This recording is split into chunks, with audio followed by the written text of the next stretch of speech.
അലൈഹി വസല്ലം പറയുന്നതിന് എന്താ അറിയോ? എന്റെ കബറിടത്തിൽ നേർച്ച നടക്കരുതേ എന്നാ നബിന്റെ പ്രാർത്ഥന തന്നെ. അത് നമ്മൾ ചിന്തിക്കാറല്ല.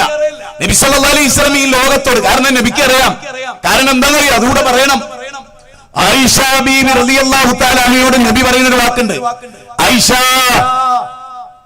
ലഅനല്ലാഹു യഹൂദ വന്നസാറ ഇത്തഖദു ഖുബൂറ അൻബിയാഇഹിം മസാജിദാ. ആയിഷ, ജൂത ക്രിസ്ത്യാനികൾക്ക് ഒരു തെറ്റുണ്ട് ആയിഷ. ശരിക്കും റസൂലുള്ളാഹി പറയേണ്ടത് എങ്ങനെയാ? നബി സല്ലല്ലാഹു അലൈഹി വസല്ലം സമസ്തക്കാരനാണെങ്കിൽ, ഹൃദയമുള്ള സമസ്തക്കാരെ നിങ്ങൾ ചിന്തിക്കും, നബി എന്താ പറയേണ്ടത്? ആയിഷ, ജൂത ക്രിസ്ത്യാനികൾക്ക് എന്തൊക്കെ പിഴവുണ്ടെങ്കിലും ഗൈറുൽ മഗ്ദൂബി അലൈഹിം വലദ്ദാലിൻ എന്നൊക്കെ നമ്മൾ പറയുന്നുണ്ടെങ്കിലും ഒരു ഗുണമുണ്ട് ആയിഷ, ഇത്തഖദു ഖുബൂറ അംബിയാഇഹിം മസാജിദ. അംബിയാക്കളുടെ കബറിടം കെട്ടി ഉയർത്തുന്ന പതിവോൽക്കുണ്ട് ആയിഷ. അതിൽ അവർ മിടുക്കന്മാരാണ് എന്നല്ലേ പറയേണ്ടത്? ഇനി അത് പുണ്യകരമാണെങ്കിൽ ലഅനല്ലാഹു എന്ന് പറയാ, ബാറക്കല്ലാഹു എന്നല്ല പറയാ. അല്ലാഹു ബർക്കത്ത് ചെയ്യട്ടെ എന്ന്.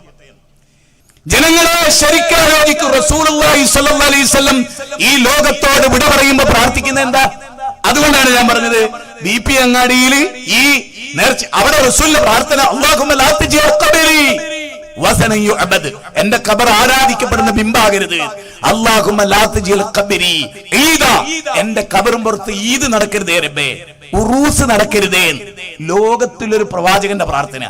ശരിക്കും നബി സമസ്തക്കാരനാണെങ്കിൽ നബി പ്രാർത്ഥിക്കേണ്ടത് എന്താ?